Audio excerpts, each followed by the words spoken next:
Gjatë fundjavës është intensifikuar puna nga policia në terren dhe bashkëpunimi me qytetarët për përmbushjen e parametrave të rrjetit publik dhe sigurisë rrugore. Në këtë kuadër, Drejtoria e Policisë Rrugore në zbatim të porosive të drejtorit të përgjithshëm për aplikimin e mënyrës së monitorimit të qarkullimit rrugor dhe ndëshkimin e shkeljeve nga ana drejtuesve të automjeteve dhe motomjeteve, është pajisur mjete inteligjente, shpejtësi matës dhe dron. Janë intensifikuar monitorimet me mjete inteligjente në gjithë vendin me objektiv rritjen e sigurisë rrugore dhe parandalimin e aksidenteve, veçanërisht gjatë fundjavës në akse stacionale drejt zonave turistike dhe përgjithëtare pasi rritet fluksi i lëvizjes automjeteve.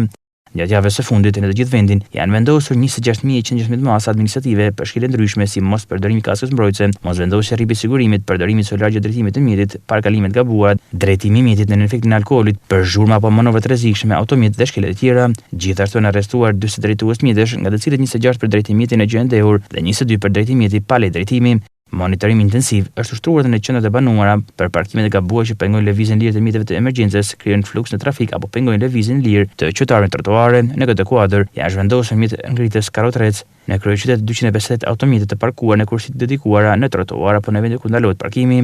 Ndërkohë, në funksion të rritjes së parametrave të sigurisë, Shtërimi i Policisë së Rendit dhe Asaj Kriminale bazuar dhe në inteligjencën informative vijojnë angazhimin maksimal në terren për përmbushjen e objektive mallor, parandalimin e ngjarjeve kriminale dhe goditjen e paligjshmërive, thuaj njoftimi i policisë.